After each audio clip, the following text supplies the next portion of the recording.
Hi, everyone. Welcome. We had a great webinar earlier this week with Ken Hitchcock, and there was just so many questions that we didn't have a chance to get to that we are grateful to have Ken spending a half hour or so going over some of those questions that were submitted so that we can share them with you and you can get those questions answered. So Hitch, let's just dive right into it. The first couple questions focus on post-game. Why, in your opinion, is post-game review more important than pre-game prep, and how does it aid in your practice planning? Well, post-game review is what the term I use, keep the train on the tracks. It allows your team to be a consistent performing team because you're addressing a lot of the issues that happened the night before. And post-game review for me is what allows the coach to make sure that the players are conforming to the style of play and the style of game you want. It allows you to have a very quick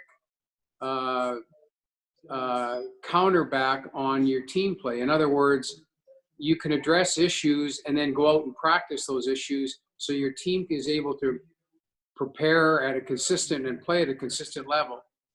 Without post-game review and again, using those buzzwords in post-game review are the reminders every day that allow you to be consistent. And consistency in any league is what successful teams have.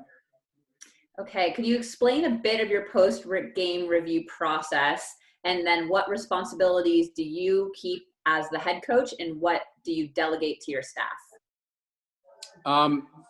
I believe that post-game review is the head coach's responsibility, number one.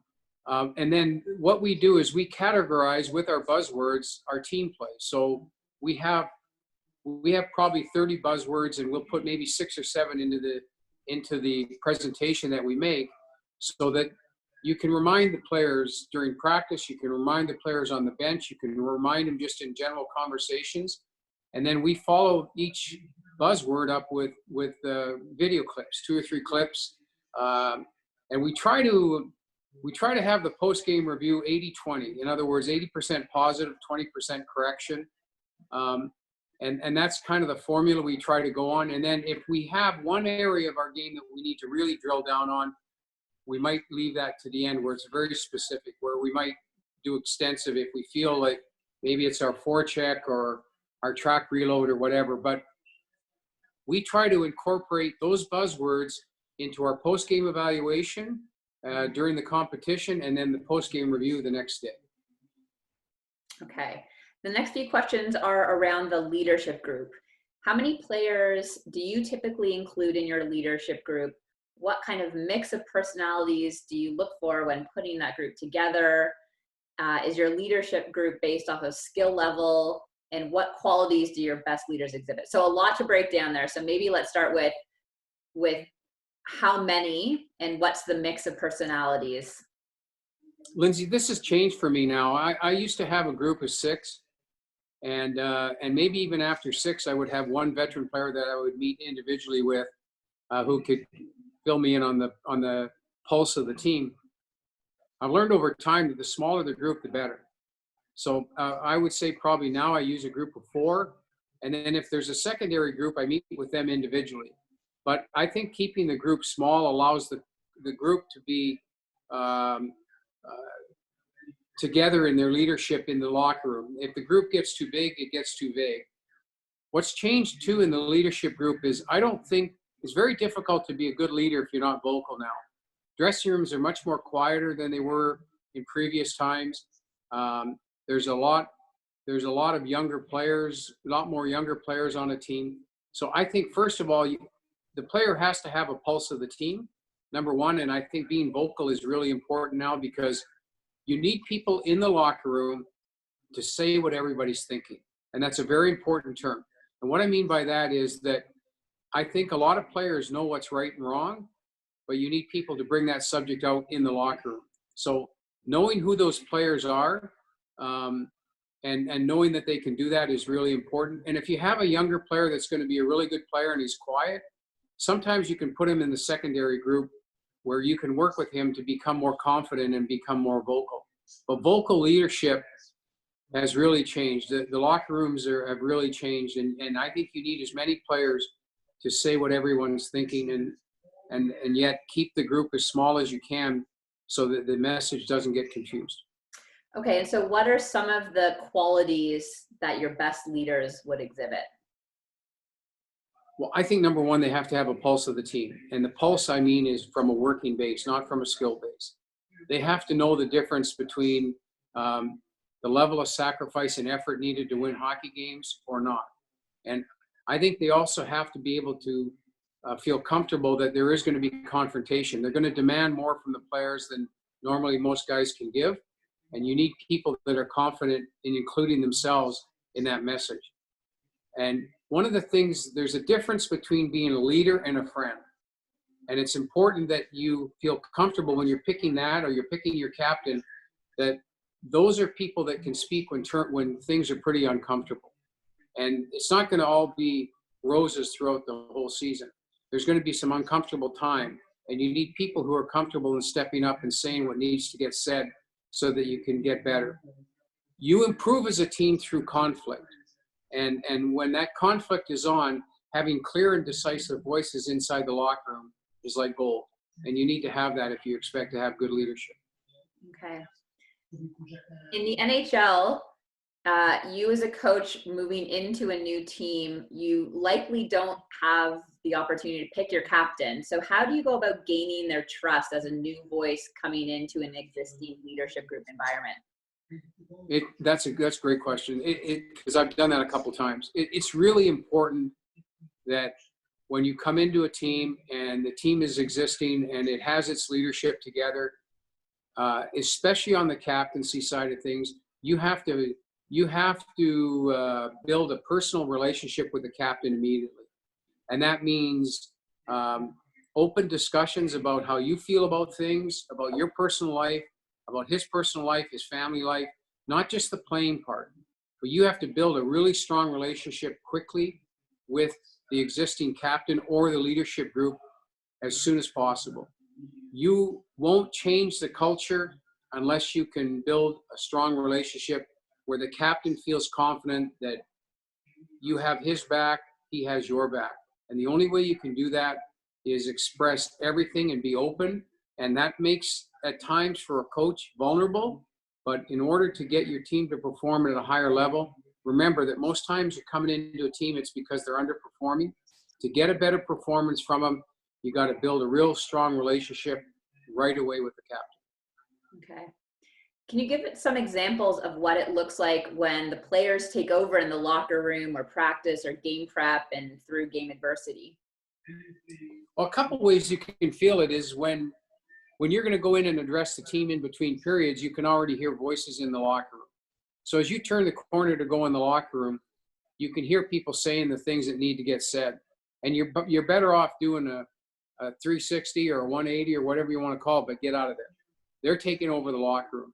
And to me, it's really important. And sometimes you can even use your training staff to, you don't have to ask them what was exactly said, but were their voices in the locker room? Were they demanding more from each other? Were they starting to challenge each other, make each other more accountable?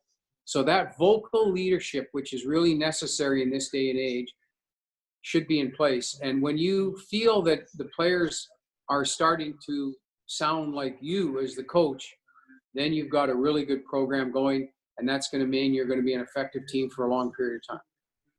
Okay. The next question is around building a team and culture. What do you do when a player is not playing or working as hard as they should or could?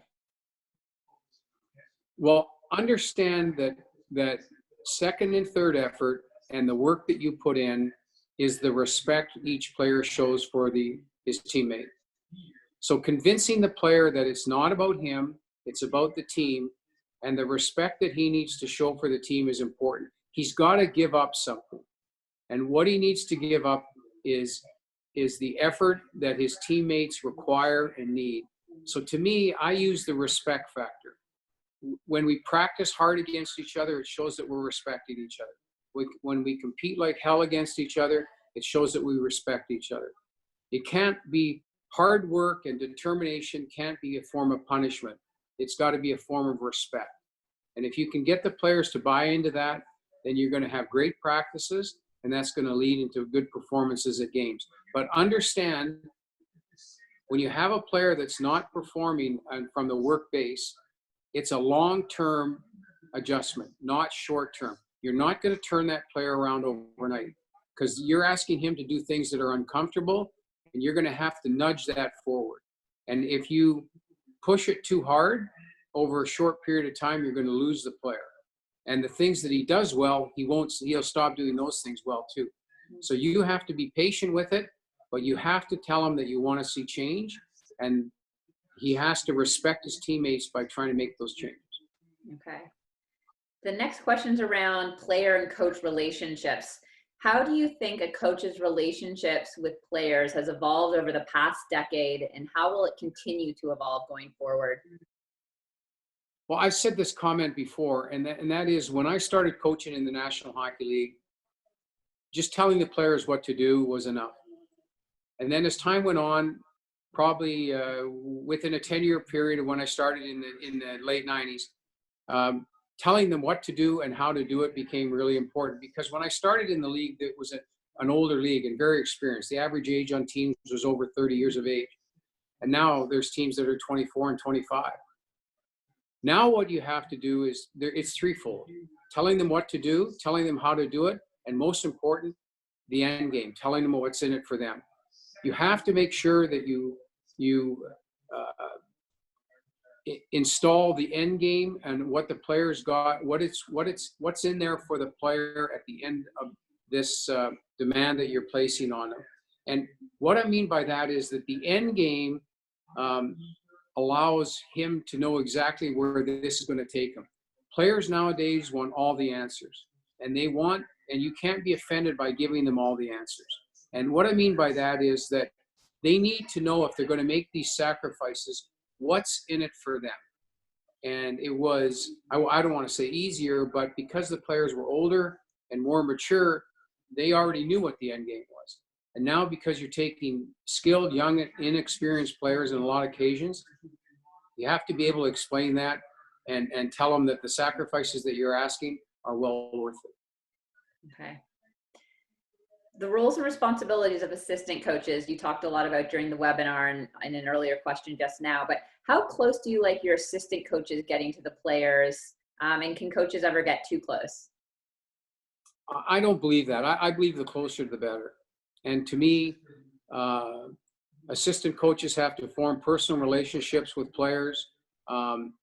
We go over that on a daily basis on how guys are doing. If I feel one coach has a better chance to have a better relationship with a player, I want that to happen. But to me, the closer the better. I understand that they're teachers and they have to coach, but my responsibility is on the accountability side. The assistant coaches is on the teaching side and personal relationship side. So for me, the stronger relationship, the better your team's going to be, because players are a lot of times afraid to go to the head coach. So if they've got a problem, or they've got a personal problem, or they've got stuff going on with their family, or they've got stuff going on even with me as the head coach, they got to be able to express it. So having that trust and that friendship trust with an assistant coach, I think, is imperative. Okay. These last three are just sort of random assortments. So the first one is, was there ever a time you felt you had to overcome being a coach without a traditional playing background? Yeah, I stopped playing hockey to pursue other things when I was 19. And I came back in the coaching fraternity when I was 22. I always felt like I had to prove myself. I had to have more extensive knowledge. I had to know more. And it was on me to learn every aspect of hockey that I could. Team play, teaching, systems, accountability. I went out of my way to make sure that I was prepared. Players respect your knowledge. They respect how much you care about them individually and care about the team. But most important, the players need to know that you got their best interest. It doesn't matter where you've played or what you've done. If they know that you've got their best interest in hand, they will play for you. Okay. You showed us yesterday a 10-point list, which I'll edit into the video so that people can see the 10 points again. But the question is, is your 10-point list fluid and evolving based on current player attitudes and makeup, or are those key points really established and do they transcend each generation of player? I would say 6 or 7 of the points transcend, every generation, but it changes. And for instance, what changes for me is the way you deal with the players on a daily basis. Touching the players every day is really important. Making sure that, because it can change quickly. There's so much pressure on players now at such a young age. You need to be sometimes the educator, sometimes the father figure, sometimes the disciplinarian. It changes, but and their life changes quickly because they've got so many outside influences on them on an individual basis. You've got to make sure that you know how they're doing on a daily basis. And that's why you've got to use your whole staff. You can't do this by yourself. You can't do this alone. You've got to use everybody. And I think what's really important as you look at your list from a communication standpoint is daily listening, daily talking is really, really important. Okay. Last question.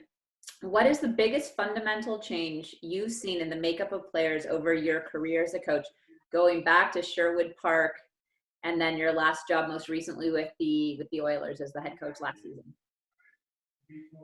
I think for me, it's the individual skill. I think that the game is faster. The players are faster thinking. There's more individual skill in the game than ever before. So it's a different world for us right now because you have players on your third line that could be top line players at times. So for me, the biggest change I see is that you can have multi-pronged attacks now because you've got, not one defenseman that's offensively gifted. Sometimes you've got 3 or 4. So to me, there's an overall skill set that's dynamic now we've never seen in the NHL ever since I started coaching. The difference in skill, and when I watch the games from the 90s or early 2000s, and I see the difference now, it's amazing. And the game is just so much faster. The practices are so much faster. To me, that's the biggest change I've seen. Okay, I'm throwing in one more question because we received it from a lot of the other webinars we've been doing as part of this NHLCA mentorship program. If you could tell your young coaching self one piece of advice, looking back all those years, what would that one piece of advice be that you tell 22-year-old Ken Hitchcock? Stop trying to climb the ladder. We'll find you. If you're a good coach, we'll find you. We span the globe looking for good coaches. If you're in too big a hurry to climb the ladder, you're going to miss steps. And I missed a step early in my career, and it hurt me later on. To me, do the job you're doing where you're at, enjoy it, and don't be in a hurry to climb the ladder. You'll find time. You'll know when you're ready. People will know when you're ready. But most important, don't miss a step. And if it seems slow to you, it's because you're building a portfolio that's going to help you later on. But to me, do the job you're doing where you're at, do the best you can, and let other people look for you to climb the ladder. That's great. We've heard the same sort of advice from most of the head coaches that we've been doing this with. So it sounds like really? you stayed the course. So Ken, thank you so much for taking the time to go through some of those follow-up questions. We hope everyone enjoyed. Take care.